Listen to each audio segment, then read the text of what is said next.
오늘 우리에게 주시는 하나님의 말씀은 사무엘상 25장 1에서 44절 말씀입니다. 봉독은 3에서 13절, 23에서 25절, 32에서 34절까지만 하겠습니다. 그 사람의 이름은 나발이며 그 아내의 이름은 아비가일이었다. 이 여인은 이해심도 많고 용모도 아름다웠으나 그 남편은 고집이 세고 행실이 포악하였다. 그는 갈렙 족속이었다. 그런데 나발이 양털을 깎는다는 소식을 다윗이 광야에서 듣고 자기 부하들 가운데서 젊은이 10사람에게 임무를 주어서 그에게 보냈다. 너희는 갈멜로 올라가 나발을 찾아가서 나의 이름으로 안부를 전하여라. 너희는 그에게 이렇게 나의 말을 전하여라. 만수무강을 빕니다. 어른도 평안하시고 집안이 모두 평안하시기를 빕니다. 어른의 모든 소유도 번창하기를 빕니다. 지금 일꾼들을 데리고 양털을 깎고 계시다는 소식을 들었습니다. 어른의 목자들이 우리와 함께 있었는데 우리는 그들을 괴롭힌 일도 없으며 그들이 갈멜에 있는 동안에 양 한 마리도 잃어버린 것이 없었습니다. 일꾼들에게 물어보시면 그들이 사실대로 대답할 것입니다. 그리고 우리들이 잔치를 벌이는 좋은 날에 어른을 찾아왔으니 제가 보낸 젊은이들을 너그럽게 보시고 부디 어른의 종들이나 다름이 없는 저의 부하들과 아들이나 다름이 없는 이 다윗을 생각하셔서 먹거리를 좀 들려보내 주십시오. 다윗의 젊은이들이 도착하여 다윗의 이름으로 나발에게 이 모든 말을 그대로 전하고 조용히 기다렸다. 드디어 나발이 다윗의 젊은이들에게 대답하였다. 도대체 다윗이란 자가 누구며 이새의 아들이 누구냐? 요즘은 종들이 모두 저마다 주인에게서 뛰쳐나가는 세상이 되었다. 그런데 내가 어찌 빵이나 물이나 양털 깎는 일꾼들에게 주려고 잡은 짐승의 고기를 가져다가 어디서 왔는지도 모르는 자들에게 주겠느냐? 다윗의 젊은이들이 갔던 길로 돌아서서 다윗에게로 돌아와 그 모든 말을 그대로 전하였다. 다윗이 자기의 부하들에게 명령하였다. 모두 허리에 칼을 차거라. 그들이 저마다 허리에 칼을 차니 다윗도 허리에 자기의 칼을 찼다. 400명쯤 되는 사람들이 다윗을 따라 쳐 올라가고 200명은 남아서 물건을 지켰다. 아비가일이 다윗을 보고 급히 나귀에서 내려서 다윗 앞에 엎드려 얼굴을 땅에 대고 절을 하였다. 그런 다음에 아비가일이 다윗의 발 앞에 엎드려 애원하였다. 죄는 바로 나에게 있습니다.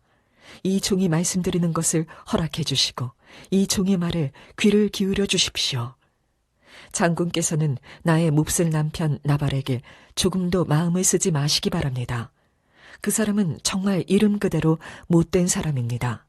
이름도 나발인데다 하는 일도 어리석습니다. 그런데다가 장군께서 보내신 젊은이들이 왔을 때에는 내가 거기에 있지 않아서 그들을 만나지도 못하였습니다. 다윗이 아비가일에게 말하였다. 주 이스라엘의 하나님이 오늘 그대를 보내어 이렇게 만나게 하여 주셨으니 주님께 찬양을 드리오. 내가 오늘 사람을 죽이거나 나의 손으로 직접 원수를 갚지 않도록 그대가 나를 지켜주었으니 슬기롭게 권면하여 준 그대에게도 감사하오. 하나님이 그대에게 복을 베풀어 주시기를 바라오. 그대에게 아무런 해도 입히지 못하도록 나를 막아주신 주 이스라엘의 하나님이 확실히 살아계심을 두고 분명하게 말하지만 그대가 급히 와서 이렇게 나를 맞이하지 않았더라면 나발의 집안에는 내일 아침이 밝을 때까지 남자는 하나도 살아남지 못할 뻔하였어. 아멘. 하나님의 말씀입니다. 다 함께 자리에 앉겠습니다.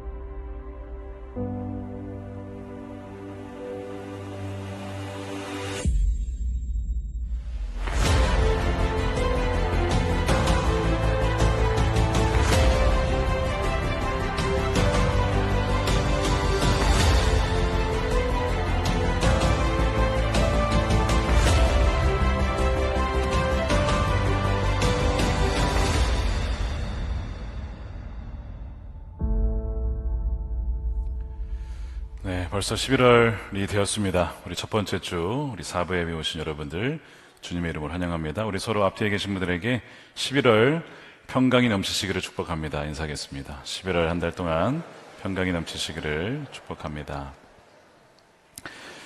광고 드린 대로 내일부터 말씀 함께 위크가 시작이 되는데요. 유튜브를 접속하시면 말씀 함께 본문에 따라서 5단계 묵상법을 따라 묵상한 내용을 소개를 합니다. 내일 제가 먼저 소개를 하고 우리 5명의 우리 목사님들이 함께 요일에 맞춰서 하게 됩니다. 이 말씀 함께는 흑수저 요리사가 대결해서 우승한 묵상집이 되겠습니다.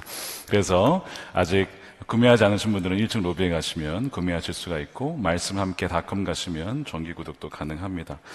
토요일에는 말씀 함께 컨퍼런스가 있습니다. 그래서 언박싱 행사가 있고 새로운 2025년 뉴 버전이 무엇이 바뀌었는지 소개하는 시간도 있고 실제로 말씀 묵상법을 따라서 훈련하는 시간도 있겠습니다. 여러분 현장에 나오셔서 혹은 영상으로 참여하실 수가 있겠습니다. 사무엘상 하나님 마음에 맞는 사람 26번째입니다. 막아주심이 은혜입니다. 우리 함께 따라해 보겠습니다. 막아주심이 은혜입니다. 믿으십니까? 어떤 막아주심이 있었을까요? 하나님의 마음에 맞는 사람으로 하나님께서 빚어가시기 위해 마련하신 하나님의 광야 학교 커리큘럼이 있습니다. 이런 거죠. 혼자 있을 때, 외로울 때, 미움과 시기를 당할 때, 위기에 처할 때, 궁핍할 때, 승리했을 때, 실패했을 때, 상처받았을 때, 유혹당할 때, 복수하고 싶을 때 어떻게 해야 되는가? 그리고 이 모든 환경과 사건과 어려움을 통해서 하나님께서 어떻게 역사하시고 우리를 빚어가시는지 우리는 지금 보고 있습니다. 다윗을 그렇게 만들어가고 계시고요. 우리도 마찬가지입니다. 우리의 삶에 일어나는 사건들이 우연히 일어나는 것이 아니라 그 모든 것이 하나님의 학교, 하나님께서 마음에 맞는 사람을 만드시기 위한 학교예요. 근데 오늘 25장에 굉장히 중요한 과목을 다윗이 수강을 하게 됩니다. 누군가 선을 악으로 갚을 때 혹은 누군가가 자신을 모욕할 때 어떻게 반응해야 될까에 대한 부분입니다. 자, 그것을 주목해 보시기 바랍니다. 먼저 오늘 1절은 우리가 읽지 않았지만 사무엘의 죽음으로 시작합니다. 어둠의 등불이 되었던 사무엘, 이제는 그 역할을 다하고 다윗에게 그 배턴을 넘겨주고 하나님께서 불러가셨습니다. 다윗의 입장에서는 이 사무엘의 죽음이 자신의 어떻게 보면 좀 위험한 상황이 됐다라고 생각했을 겁니다. 왜냐하면 다윗에게 기름 부은 자가 사무엘이고 그에게 호의적으로 베풀어줬던 자가 사무엘인데 그런 보호자가 사라진 것만 같은 것이죠.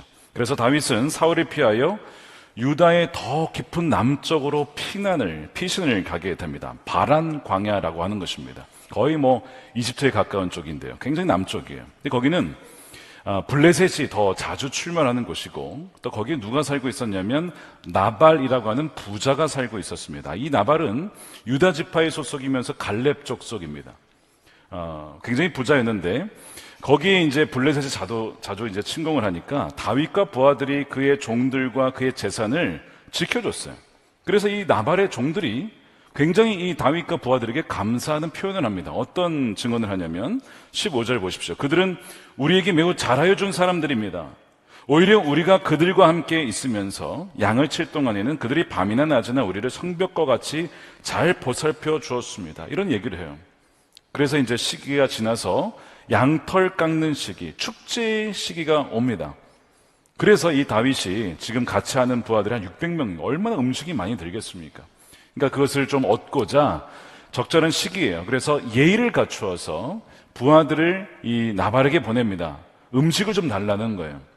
그래서 우리의 종들을 당신의 종처럼 여겨주시고 다윗을 당신의 아들같이 여겨주셔서 음식을 좀 보내주시면 감사하겠습니다. 그렇게 보냅니다. 그래서 당연히 이제 음식을 줄 줄 알았죠. 왜냐하면 보호해 주었으니까요. 근데 그렇게 기대를 했지만 돌아온 것은 그것이 아니었습니다. 배신이 어떻게 보면 심한 모욕과 조롱을 당합니다. 자, 10절에 나발이 뭐라고 하냐면 도대체 다윗이란 자가 누구며 이새의 아들이 누구냐? 분명히 알고 있었어요. 모른 척하는 거예요. 무시하는 거예요. 요즘은 종들이 모두 저마다 주인에게서 뛰쳐나가는 세상이 되었다. 이 다윗을 무슨 주인을 배신하고 배은망덕하게 그렇게 돌아다니는 어떤 불황자처럼 다윗을 취급하는 겁니다. 이뿐만이 아니라 이 나발은 성경이 표현하기를 뭐라고 되어 있냐면 그는 고집이 세고 행실이 포악했다라고 했거든요. 그리고 굉장히 자기 중심적인 교만한 사람이었습니다. 그 증거가 11절이에요. 내가 어찌 내 떡과 내 물과 내 양털 깎는 자를 위하여 잡은 내 고기를 가져다가 어디서 왔는지도 알지 못한 자에게 주겠냐. 자, 여기에 반복된 표현이 뭐죠? 내 양, 내 물, 내 양털 깎는 자, 뭐 이러면서 다 내 거라고. 뭐 맞는 말이지만 여러분 왜 이 나발이 이런 얘기를 하냐면 진짜 이게 다 자기 거라고 생각하는 거예요. 여러분 나발이라는 이름의 뜻이 뭔지 아십니까? 어리석은 자입니다. 바보란 뜻이에요. 왜 어리석냐? 하나님이 그에게 주신 것임을 알지 못했다는 점에서 어리석은 거예요. 모든 것이 그의 생명도 모든 것이 하나님이 잠시 그에게 맡겨주신 것임을 알지 못했기 때문에 어리석은 겁니다. 그래서 사실 맡겨주신 것을 주셨을 때 정말 나그네요 힘든 자들을 도와줘야 되잖아요. 어떻게 보면 기름 부음 받은 자를 이렇게 섬길 수 있는 기회가 주어진 것인데 그것도 알지 못하고 오히려 문전박대하는 이 어리석은 자가 나발입니다. 시편 14편을 보게 되면 다윗의 시편인데 이 시편 14편이 나발을 염두하고 다윗이 쓴 것임을 알 수 있는 근거가 1절에 나옵니다. 자, 1절에 이렇게 되어 있어요. 어리석은 자는, 이 어리석은 자란 히브리어가 나발입니다. 그 나발은 어리석은 자란 뜻이죠. 어리석은 자는 그의 이름에 이르기를 하나님이 없다 하는도다. 그들은 부패하고 행실이 가증하니 선을 행하는 자가 없도다. 가진 게 그렇게 많은데 어려운 사람을 돕지 못하고 오히려 선을 악으로 갚는 나발을 가리킨 것입니다. 근데 예수님께서도 어리석은 부자 이야기를 하신 적이 있어요. 누가복음 12장에. 근데 그 어리석은 부자도 나발의 이 언어 습관, 비슷한 화법을 구사합니다. 12장 17절 보십시오. 심중에 생각하여 이르되 내가 곡식 쌓아둘 것이 없으니 어찌할까 하고 또 이르되 내가 이렇게 하리라. 내 곡간을 헐고 더 크게 짓고 내 모든 곡식과 내 물건을 거기에 쌓아두리라. 공통점이 무엇입니까? 내 거라는 것이죠. 그러나 모든 것이 자신의 것 같았지만 그의 생명조차도 그의 것이 아니었습니다. 하나님이 그 어리석은 부자에게 뭐라고 하냐면 오늘 너의 생명을 도로 찾을 것이니 그런 재산이 누구의 것이 되겠느냐. 사실 이 부자는요 어리석지 않습니다. 20년 30년 미래를 대비해서 재산을 모아놓은 거예요. 여러분 이것을 어떻게 어리석은 자라고 합니까? 지혜로운 사람이죠. 재난의 때에 위기의 때를 대비해서 재산을 모아둔 거니까 지혜로운 사람이죠. 그런데 왜 어리석냐면 가진 재산은 많았지만 하나님께 대해서는 부유하지 못했다라고 얘기를 해요. 그래서 20년 뒤를 준비했을 줄 모르겠지만 2000만 년 아니 영원한 그 나라에 들어갈 준비를 하지 못했어요. 아니 20분 뒤에 자기가 죽을 것인 줄 알지 못한 채 죽음을 준비하지 못한 점에서 어리석은 자라는 거예요. 그래서 이 부자는 바로 나발의 신약 버전입니다. 오늘 본문은 나발의 어리석음을 보여줘요. 우리가 가진 모든 것이 하나님의 잠시 주신 거예요. 심지어 생명도. 여러분 우리가 아침에 눈을 뜨잖아요. 이 눈을 뜨는 게 당연한 게 아닙니다. 우리가 눈을 감고 그냥 그대로 죽었을 수도 있어요. 근데 하나님께서 호흡을 주셨어요. 생명을 주셨어요. 살게 하셨어요. 아, 하나님 감사합니다. 생명 주셔서 감사합니다. 오늘 하루 주셔서 감사합니다. 그것이 당연한 것이 아니라고 하는 것이죠. 왜 갈렙이라고 하는 위대한 믿음의 선조의 후손이 이렇게 되었을까요? 이렇게 되지 않으려면 어떻게 해야 될까요? 제가 비결을 알려드릴게요. 우리 삶의 모든 것이 하나님의 은혜임을 기억하고 감사하시길 바랍니다. 어느 것 하나 당연한 것이 없음을 찬양 가사처럼 모든 것이 주님의 은혜임을 기억하고 하나님께 감사하는 자가 바로 지혜로운 자입니다. 하나님의 은혜로 아무것도 은혜 없이는 내가 이룰 수 없음을 고백하며 나아가는 지혜로운 자가 되시기를 축복합니다. 다윗은 나발에게 선대했지만 돌아온 것은 무례함과 모욕이었어요. 이 나발도 문제지만 그러나 우리가 주목해야 될 것은 바로 다윗과 그의 반응입니다. 이 무례함에 다윗이 어떻게 반응하느냐. 자, 지난주에 사울을 눈앞에 두고도 죽이지 않고 그냥 풀어주었습니다. 그랬던 다윗이에요. 근데 오늘 보니까 이 나발의 아주 무례한 언행과 태도에 그가 인내하지 못하고 폭발하고 맙니다. 그래서 13절에 보니까 자기 부하들에게 명령하였다. 허리에 칼을 차라. 저마다 허리에 칼을 차고 다윗도 허리에 칼을 차고 400명을 동원해서 나발과 그의 남자들 다 죽이겠다고 하는 거예요. 여러분, 나발의 모욕적인 대우가 물론 문제이긴 하죠.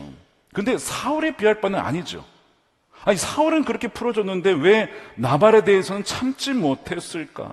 물론 누구라도 이러한 모욕을 당했더라면 아마 뚜껑이 열렸을 겁니다. 눈이 뒤집혔을 거예요. 아마 다 칼을 쥐었을 겁니다.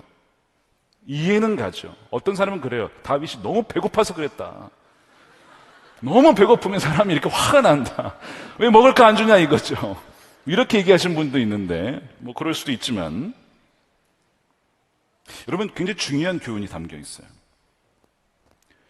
하나님의 은혜가 없이는요, 사울이나 다윗이나 별반 다를 바가 없습니다. 하나님의 은혜가 거두어지면 지혜롭고 분별력 있게 행동했던 사람도 어리석은 결정과 선택을 한다는 거예요.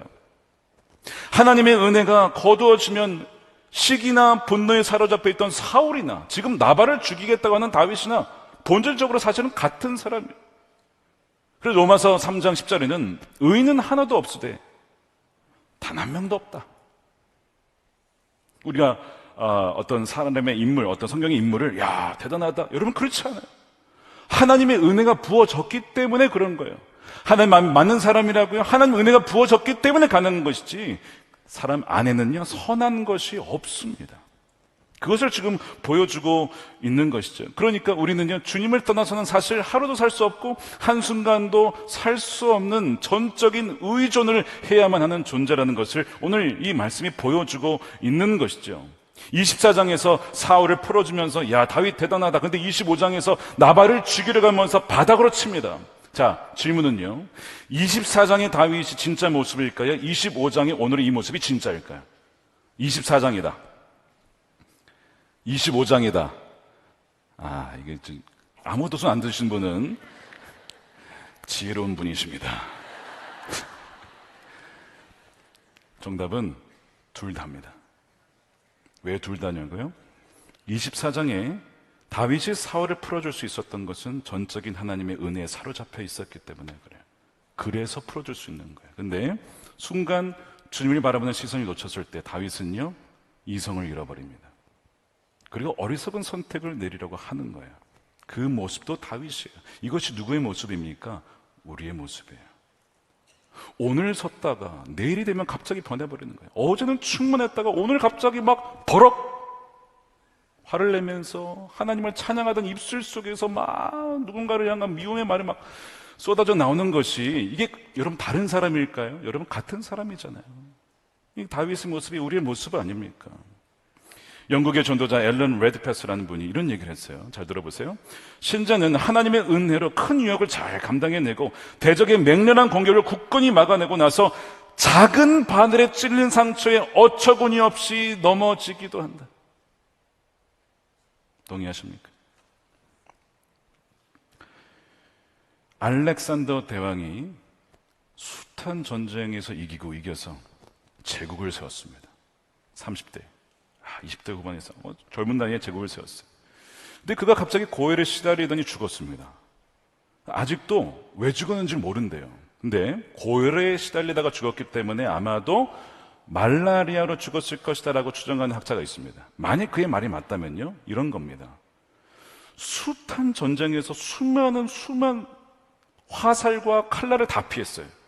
근데 모기의 침 한 방에 죽은 겁니다. 아이러니하지 않습니까?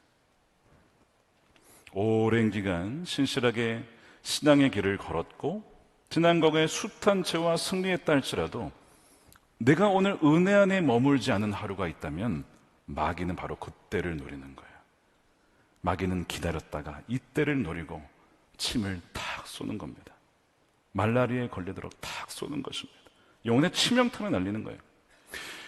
요한복음 15장에 예수님께서 뭐라고 하냐면 나는 포도나무다. 너희는 가지인데 내 안에 머물러 있어야 된다. 붙어 있어야 된다. 그래야만 너희가 열매를 많이 맺을 수 있어.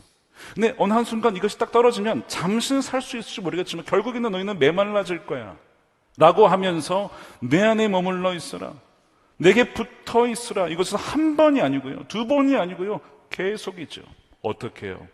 하나님의 말씀 안에 묵상하며 머무르고 기도 가운데 머무르고, 그 다음에 거기 보면 내 사랑 안에 머물러 있어라. 왜 그렇게 화를 내니? 뭐가 그렇게 두려우니? 뭐가 그렇게 조급하니? 날마다 주님의 그 은혜 안에 머무는 여러분 되시기를 축복합니다. 다윗이 분별력을 잃은 채 400명을 몰아가지고 나발을 죽이려고 칼차고 갑니다. 근데 그 소식을 나발의 아내 아비가일이 소식을 듣고 급히 이 음식을 다 챙겨가지고 나귀에게 실은 다음에 이 다윗의 경로를 알고 그 앞에 다가서서 탁 쓰고 나귀에서 내려서 무릎을 꿇고 엎드려서 다윗에게 애원을 하며 저의 이야기를 들어달라고, 다 저의 잘못입니다라고 하면서 간청을 하는 내용이 나와요. 세 가지 핵심 내용이 있습니다. 세 가지. 첫 번째, 아비가일은 막아주시는 주님을 상기시킵니다. 자, 다윗으로 하여금 무엇을 상기시키냐면 주님께서 막아주신 것임을 기억해요. 자, 26절에 장군께서 사람을 죽이시거나 몸소 원수를 갚지 못하도록 막아주신 분은 주님이십니다. 그 주님을 생각나게 만들어요. 주님이 살아계십니다. 지금도 함께 계십니다. 다윗이 순간 주님을 바라보던 눈이 흐려졌어요. 그러니까 지금 막 분노하고 그거 모욕당했다고 막 지금 칼 뽑고 막 그러고 있는 거거든요. 그런데 지금 아비가일은 막아서서 다시 다윗으로 하여금 주님을 주목하도록 시선을 지금 돌리고 있는 것이죠. 지금까지 당신을 지켜주시고 막아주시고 하신 분이 주님 아닙니까? 주님께로 시선을 향해야 됩니다 라고 지금 아비가일이 설득하고 있어요. 두 번째, 아비가일은 다윗의 정체성을 상기시킵니다. 다윗이 누구인지, 하나님의 약속이 무엇이었는지, 그리하여 그 정체성에 기반하여서 어떻게 살아야 하는지를 보여주는데요. 자, 30절 보십시오. 이제 곧 주님께서 당신께, 장군께 약속하신 대로, 야, 이 아비가일이 다윗에게 주신 약속을 알고 있어요. 굉장하지 않습니까? 이미 다윗의 명성이 거기 다 퍼졌다는 거예요. 약속하는데 뭘 약속했냐? 온갖 좋은 일을 모두 베푸셔서 장군님을 이스라엘의 영도자 나기드로 세워주실 겁니다. 좀 있으면 이제 곧 왕이 되실 것입니다. 그런데 지금 공연히 사람을 죽인다든지 몸소 원수를 갚으신다든지 하여서 왕이 되실 때에 후회하시거나 마음에 걸린 일이 없도록 하시기를 바랍니다. 왕이시여, 당신은 왕이십니다. 왕으로서 마땅히 해야 될 일, 하지 말아야 될 일이 있습니다. 근데 어찌하여 공공연히 사람을 죽여서 나중에 왕이 되어서 백성을 죽이는 왕이다, 이런 오점을 남기려 하십니까? 그런 꼬리표를 붙이려 하십니까? 청문회 나갔을 때 과거의 그런 행실로 말미암아 저 사람은 안 된다라고 하는 그런 행위를 왜 하려고 하십니까? 다윗이요, 당신은 나기드이십니다. 당신은 그리스도인이십니다. 당신은 장로입니다. 권사입니다. 집사입니다. 목회자입니다. 하나님의 자녀입니다. 빛으로 소금으로 이 세상에서 살아야 합니다. 정체성을 자꾸 불러일으키는 거죠. 이것이 지금 아비가일이 하는 일이었어요. 그러면서 그 정체성에 기반해서 그러면 어떻게 해야 되냐를 얘기했는데 주님의 전쟁만을 해야 됩니다라고 얘기를 하죠. 28절입니다. 장군께서는 언제나 주님의 전쟁, 이 주님의 전쟁이라고 하는 것은 하나님을 위한 전쟁, 의로운 전쟁, 불의를 멸하는 전쟁, 이것이 주님의 전쟁이에요. 예를 들어서 골리앗을 물리쳤다는 것, 민족의 위기에 처했을 때에 그런 식으로 전쟁을 해서 이기지 않았습니까? 그래서 하나님께서 다윗에게 복을 주신 거예요. 주님께서 틀림없이 장군님의 집안을 영구히 세워주시고 그의 후손을 통해서 예수님이 오시지 않습니까? 장군께서 사시는 동안 평생토록 아무런 재난이 일어나지 않도록 도와주실 것인데 왜 주님의 전쟁이 아니라 사적인 전쟁, 원수를 갚으시라고 하십니까? 야, 정체성을 보여주고 그의 기반에서 마땅히 해야 될 일이 무엇인지를 말씀을 통해서 미래까지 들여다보면서 다윗으로 하여금 생각나게 하는 거예요. 마지막 세 번째입니다. 아비가일은 원수 갚음이 하나님께 있음을 상기시킵니다. 29절이죠. 그러므로 어느 누가 일어나서 장군님을 죽이려고 쫓아다니는 일이 있더라도 장군님의 생명은 장군께서 섬기시는 주 하나님의 생명 보자기에 싸서 보존하실 것입니다. 저와 여러분들의 생명을 누가 보존하십니까? 하나님이 보존하시는 것입니다. 믿으십니까? 장군님을 거역하는 원수들의 생명은 주님께서 돌팔매로 던지듯이 팽개쳐버릴 것입니다. 모욕당하셨습니까? 선을 악으로 갚는 것에 대해서 화가 나십니까? 배신당하셨습니까? 억울하십니까? 그러나 정말 그것이 억울한 일이고 그것이 정말 불의한 일이라면 하나님이 반드시 응징하실 것이니 당신의 손에 피를 묻히지 마십시오. 이것이 아비가일의 논지였습니다. 근데 돌팔매를 언급합니다. 그러니까 다윗이 골리앗을 죽인 사건이 이 먼 남쪽까지 다 알려져 있었죠. 돌팔매는 다윗이 의로운 전쟁이죠. 그래서 하나님만을 의지하여서 원수를 물리친 사건을 상징합니다. 아마 다윗이 돌팔매라는 단어를 아비가일로부터 들었을 때 아마 깜짝 놀랐을 거예요. 그렇지, 내가 그때에 오직 하나님만 의지하고 하나님만 바라보면서 원수를 이겼었지. 하나님이 원수를 이겨주셨지. 근데 어느덧 골리앗이 아니라 이제는 나발이라는 자를 죽인다고 칼을 차고 사울을 점점 닮아가는 내 모습이 이게 뭔가라고 하는 현실 자각이 오는 거예요. 현타가 오는 거예요. 객관화가 되는 거예요. 자기에 대한 객관화. 자기의 영적 현실에 대한 인식이 그때 이 아비가일을 통해서 번쩍 정신이 드는 것이죠. 내가 큰일 날 뻔했구나. 내가 정말 지금 무슨 짓을 할 뻔한 거야. 완전히 바닥에 넘어졌다가도 이 다윗의 위대한 점은 죄를 안 짓거나 유혹을 안 받았거나 그게 아닙니다. 넘어지고 실수도 하고 그렇지만 말씀을 들었을 때 곧장 돌이키는 거예요. 내가 잘못 알았구나. 내가 실수했구나. 내가 정말 큰일 날 뻔했구나. 그 점이 다윗이 위대한 점이에요. 그래서 32절에 뭐라고 하냐면 다윗이 아비가일에게 이르되 오늘 너를 보내어 나를 영접하게 하신 이스라엘의 하나님이 너를 나에게 보내셨구나. 그래서 나를 막아주게 하셨구나. 그 하나님을 찬양할 줄로다. 세 번역에는 감사할 줄로다. 사람을 통해서 막아주셨다는 것이죠. 너의 지혜를 칭찬할지며. 왜 지혜라고 했을까요? 다윗이 기분 나쁘지 않게 얘기를 했어요. 어떤 것을 상기시킴으로써 그걸 통해서 다윗이 깨달을 수 있도록, 예를 들어 당신 잘못했으면 이게 아니고 정체성을 상기시키고 주님이 함께 하심을 상기시키시고 그런 방식을 통해서 다윗이 돌이키게 했으니 치로운 여인이다 라고 다윗이 칭찬하는 거예요. 너에게 복이 있을 줄로다. 오늘 내가 피를 흘릴 것과 친히 복수하는 것을 너가 막았느니라. 아비가일은 다윗의 날카로운 칼을 아무 때나 쓰지 않도록 붙들어주는 칼집이 되어주었습니다. 명검일수록 칼집이 좋습니다. 왜냐하면 명검은 날카롭기 때문에 아무거나 베어서는 안 되거든요. 그래서 아무거나 베지 않도록 잡아주는 칼집이 중요해요. 칼은 실력이라면 칼집은 성품입니다. 온유하고 참으며 인내하며 그리고 절제하며 셀프 컨트롤 그리고 분별하여서 칼을 뽑아야 할 때와 넣어야 할 때를 아는 것이 칼을 쓰는 것보다 훨씬 더 중요한 것이죠. 지금 아비가일은 바로 다윗의 칼에 칼집이 되어주는 거예요. 그런데 참으로 살다 보면 참 그럴 때가 있어요. 때로는 배우자를 통해서 여보, 아니야. 멈춰야 돼. 칼집이 되어주는 아내가 있죠. 배우자가 있죠. 칼집이 되어주는 남편이 있죠. 칼집이 되어주시는 부모님이 계시고요. 칼집이 되어주시는 어떤 목회자가 있습니다. 아, 내가 이때 이런 결정을 내렸으면 큰일 날 뻔했구나. 내가 이때 화가 난다고 해서 이런 말을 했다라면 돌이킬 수 없는 일이 벌어질 뻔했구나. 우리로 하여금 하나님께서는 어떤 사람들을 통해서 우리를 막아주시는 그 은혜가 있다는 것입니다. 우리가 그것을 기억하고 하나님께 감사해야 돼요. 하나님 감사합니다.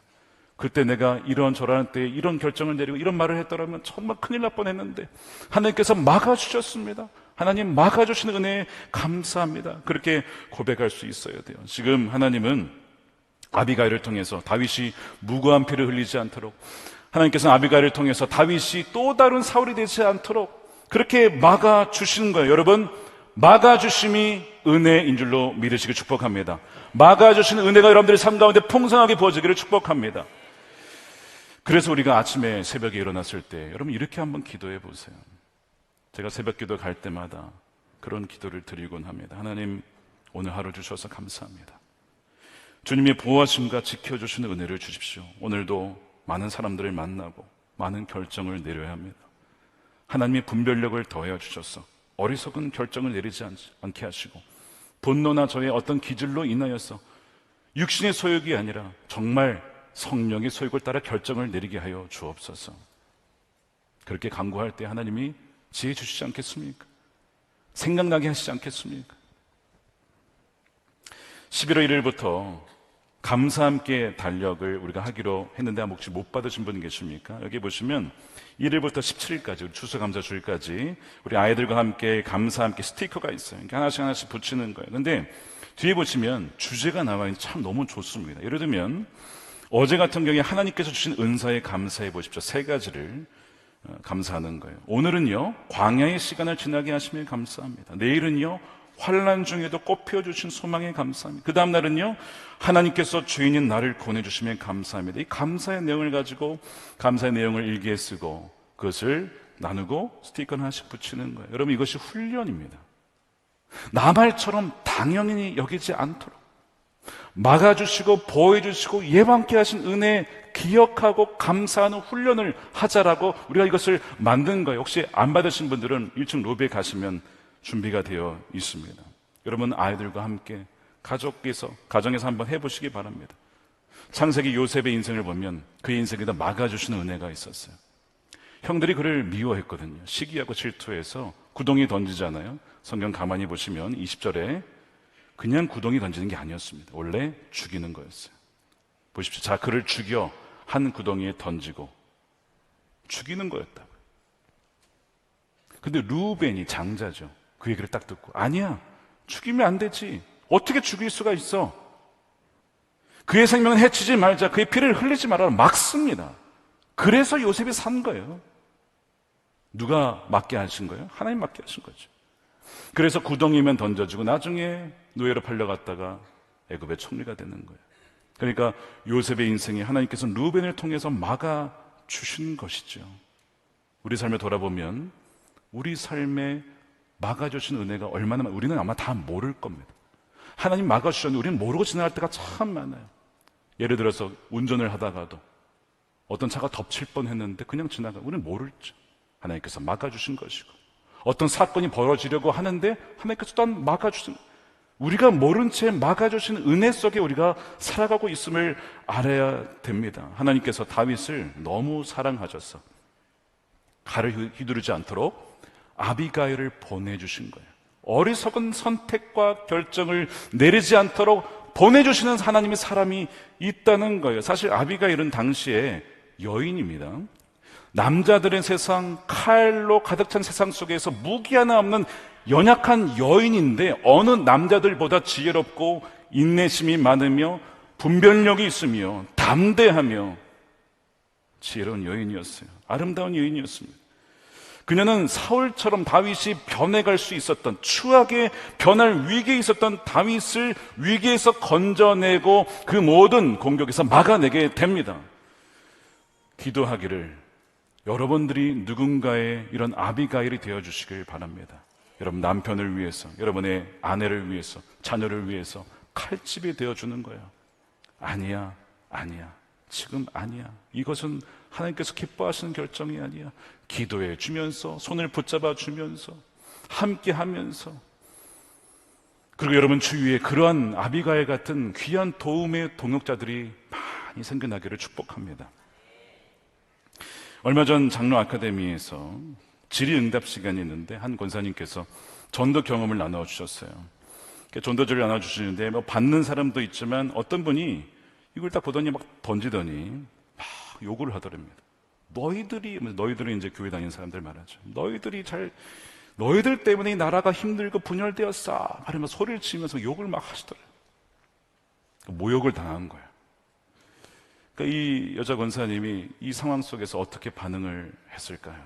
이렇게 하셨답니다. 죄송합니다. 저희가 잘하지 못했습니다. 저희가 더 잘하지 못해서 그렇습니다. 죄송합니다. 저희가 더 잘하겠습니다. 죄송합니다.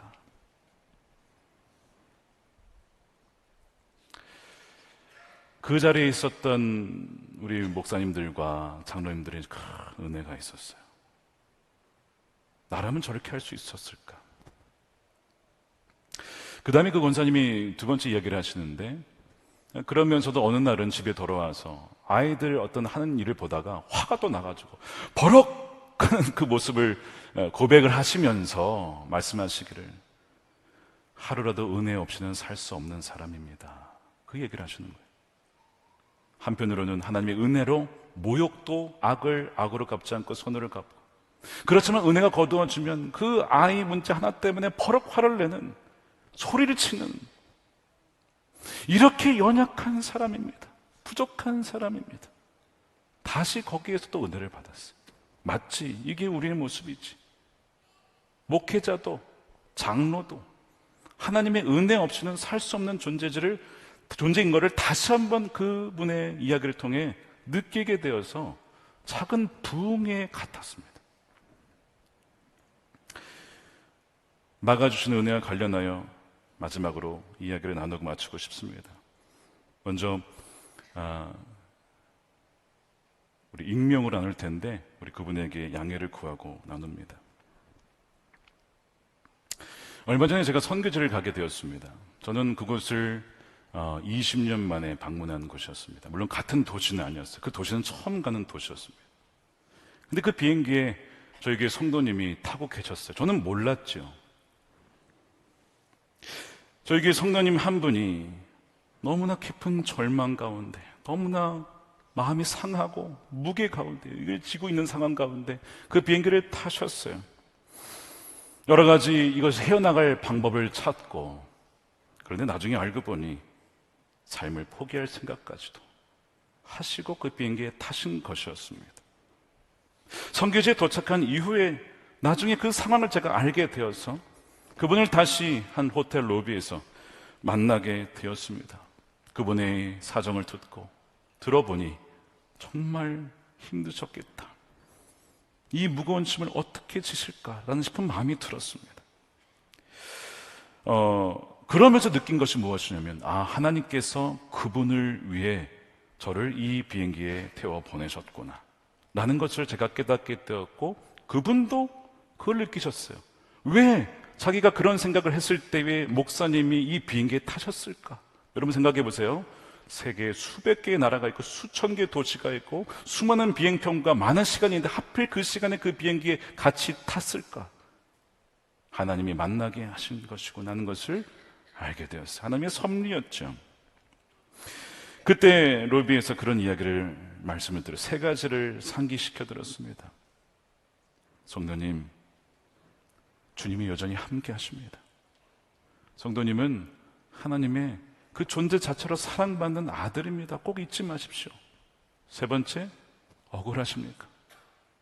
원수 갚고 싶으십니까? 하나님이 친히 갚으실 것입니다. 그걸 다 맡기시고 기도합시다 해서 이제 기도를 해드리고 안아드렸는데요, 그렇게 서럽게 우시는 거예요. 펑펑 우시는 거예요. 오해하지 마십시오. 남자입니다. 남자들이 별로 안 울죠? 근데 여러분, 울면요 여자들보다 훨씬 더 많이 웁니다. 평소에 가장에 짐이 있어요. 아내에게도 자녀에게도 말 못할 무게가 있다고요. 나 혼자 홀로 지려다가 쓰러지는 거거든요. 그것이 쏟아져 나오는 거예요. 로비에서 남자 둘이서 펑펑 앓고 울고 있으니까 지나간 사람들이 다 쳐다보고 그러긴 했지만 저도 거기서 하나님의 음성을 듣고 위로를 받고 그분도 하나님의 위로를 얻으신 것 같아요. 여전히 해결해야 될 일이 많이 있긴 합니다만 하나님께서 날마다 그분에게 이길 힘을 주고 계십니다. 또한 그 남편을 위해서 옆에서 아비가일처럼 여보 아니야, 여보 이 길이 주님이 기뻐하시는 길이야, 기도해주고 붙잡아준 아내가 또한 있었어요. 그래서 그분이 일어설 수 있었고 지금 힘든 풍파 가운데 있지만 그러나 날마다 이길 수 있는 힘을 주님이 주시는 것입니다. 사랑하는 여러분, 하나님께서는요 우리가 알지 못하는 방식으로 우리의 길을 인도하시고 위험과 어리석은 선택에서 또한 우리를 막아주시는 은혜를 주시는 좋으신 하나님이십니다. 사랑하는 여러분, 막아주심이 뭐예요? 은혜입니다. 다시 한번 물어볼까요? 막아주심이 은혜입니다. 막아주심이 은혜입니다. 돌이켜보면 우리가 정말 많은 과거의 선택의 순간들 속에서 하나님께서 정말 지켜주시고 막아주시는 손길들이 있었음을 보게 돼요. 하나님께서 우리의 뒤에서 지켜주셨고 항상 눈동자같이 지켜보셨으며 주의 오른손으로 우리를 붙잡아 주시고 왼손으로 우리를 위로하시며 도닥여 주시며 우리를 인도하신 그 순간들이 있었던 거예요. 그러므로 여러분, 지금 혹시 다윗의 그 분노에 찬 칼을 손에 쥐고 계십니까? 여러분, 그것을 잠시 내려놓으십시오. 그리고 이 세 가지를 기억하십시오. 뭐예요? 살아계신 주님이 여러분과 함께 하시고, 여러분은 어떤 무엇을 잘해서가 아니라 있는 그대로 하나님의 사랑받는 자녀임을 기억하시고, 세 번째, 억울하십니까? 힘드십니까? 반드시 원수를 하나님께서 갚으실 것입니다. 그러므로 여러분의 손에 피 묻히지 마십시오. 그리고 하나님을 신뢰하십시오. 간구하십시오. 막아주시는 은혜를 통해 저를 가장 선한 길로 인도해 주십시오. 그럴 때에 이 은혜 가운데 날마다 주님과 동행하는 여러분들이 될 줄로 믿습니다. 우리 함께 이 시간 기도하겠습니다. 우리가 오늘 성찬을 받는데요, 우리가 오늘 받는 이 성찬은 주님이 우리와 영원히 함께 하시겠다는 약속의 상징입니다. 주님이 이미 우리의 모든 이 죄와 심판에서 막아주시고 구원해 주셨습니다. 그것이 십자가예요. 그래서 주님께서는 이 떡과 포도주를 마실 때 나를 기억하라는 거예요. 너에게 쏟아질 모든 저주와 죄의 값이 이미 다 내가 치렀다. 내 몸에 다 쏟아부었다. 너의 죄는 이미 이 보혈로 정결하게 되었다라고 분명히 말씀하시는 것이죠. 그러므로 오늘 성찬에 참여할 때에 주님과 완전히 연합된 자임을 기억하고 주님은 우리를 떠나지 아니하시며 우리와 늘 함께 하시며 주님의 은혜로 우리를 막아주시고 보호하시는 주님이심을 분명히 누리는, 우리 성찬의 은혜를 누리는 여러분 되시기를 축복합니다. 우리 함께 기도함으로 성찬을 준비하겠습니다.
은혜롭고 자비하신 아버지 하나님, 참으로 감사합니다.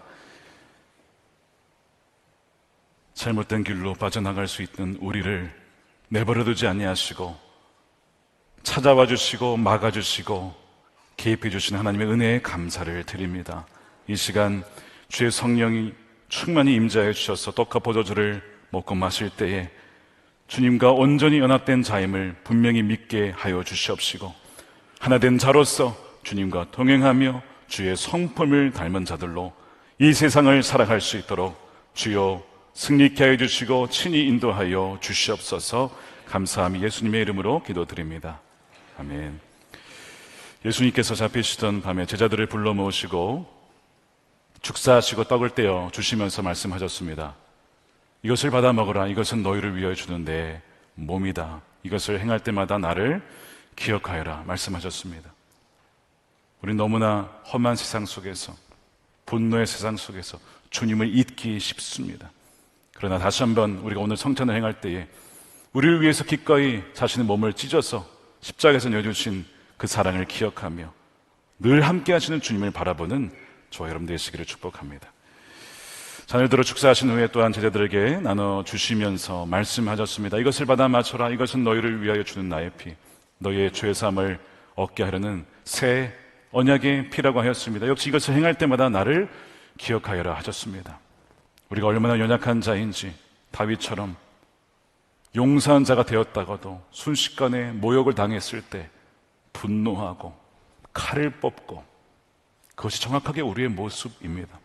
그럼에도 불구하고 우리를 버리지 아니하신 주님의 은혜에 감사하며 우리들이 이 시간 고백할 때 깨끗이 사해 주시고 다시 일어날 수 있는 그 은혜를 주시는 주님을 바라보는 저와 여러분 되시기를 축복합니다. 먼저 우리 빵을 받으시고 말씀 묵상하신 후에 함께 드시도록 하겠습니다. 나는 하늘에서 내려온 살아있는 떡이니 사람이 이 떡을 먹으면 영생하리라.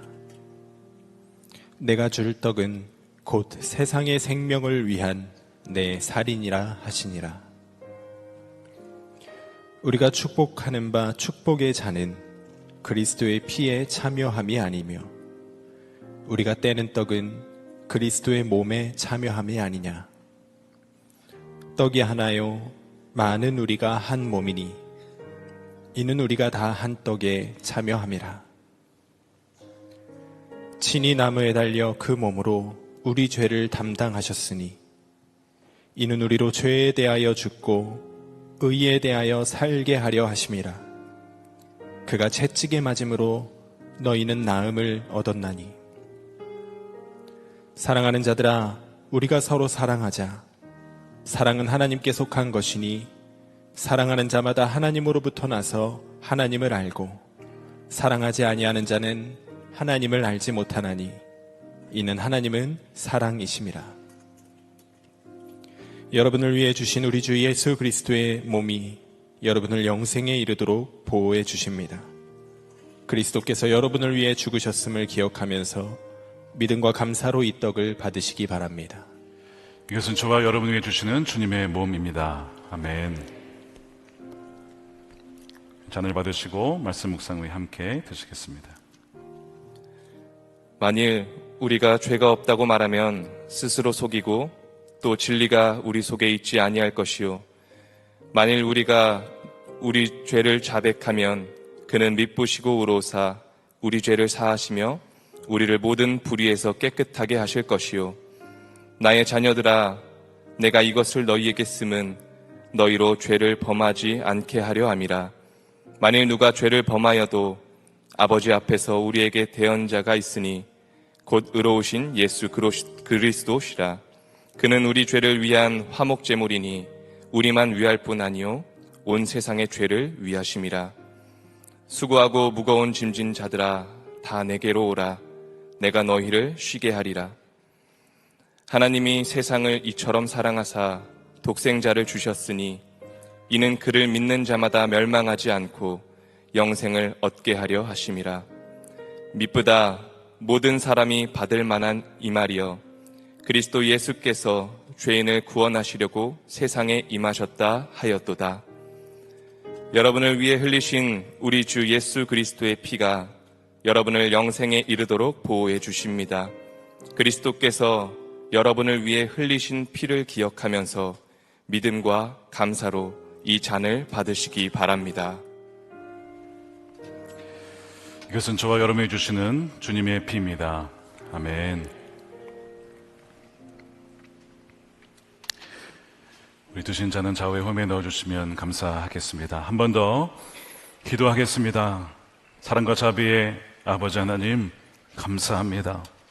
주님의 보호하심과 막아주시는 은혜 없으면 하나님 우리는 한순간도 살 수 없음을 고백합니다.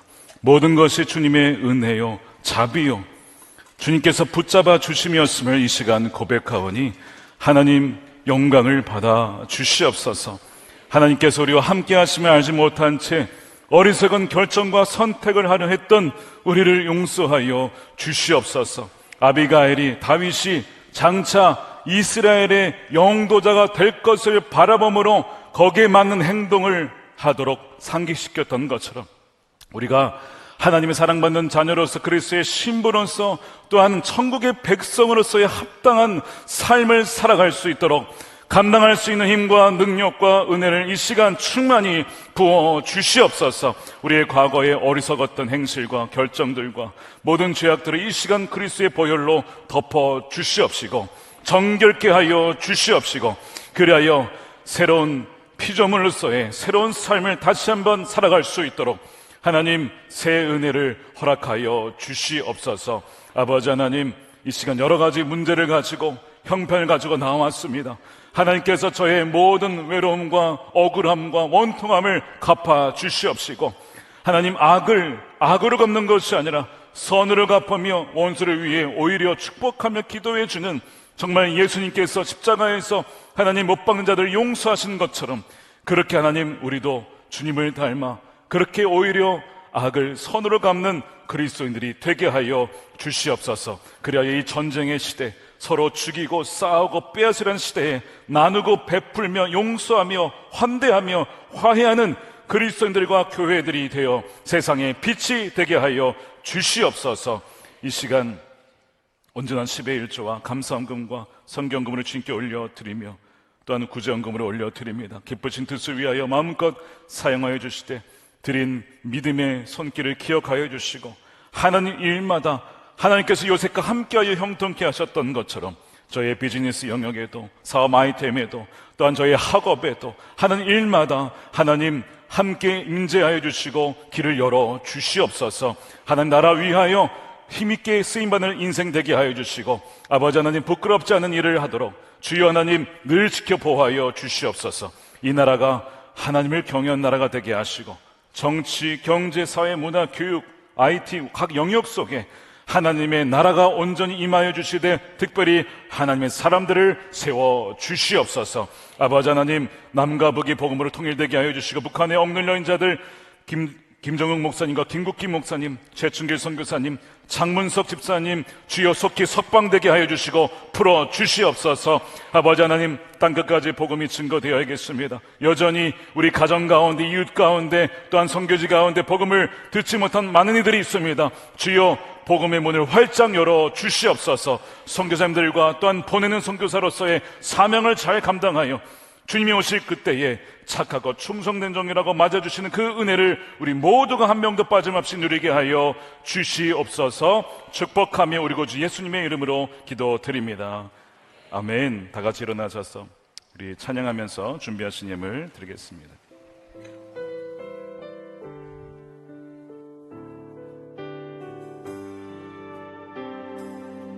어둠 속 헤매던 어둠 속 헤매이던 내 영혼 갈 길 몰라 방황할 때에 주의 십자가 영광의 그 빛이 나를 향해 비추어 주시오. 빛보다 더 붉은 내 죄 빛보다 더 붉은 내 죄 그리스도의 피로 씻기 완전한 사랑 주님의 은혜로 완전한 사랑 주님 새 생명 아니면 은혜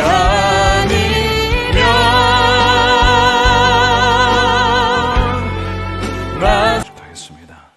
이제는 우리 주 예수 그리스도의 크신 은혜와 독생자를 아끼지 아니하고 내어주신 하나님의 크신 사랑하심과 우리를 고와 같이 버려두지 아니하시고 늘 함께 하시는 성령님의 감화 감동 내주하심이 어떠한 순간에도 하나님의 은혜 안에 살며 주님만을 붙잡으며 주님 안에 거하기를 결단하는 사랑하는 우리 모든 성도들 머리 위에 저들의 가정과 일터와 기업과 자녀들 또한 다음 세대 이 교회와 나라와 민족 가운데 영원히 함께 하시기를 간절히 축원하옵나이다. 아멘.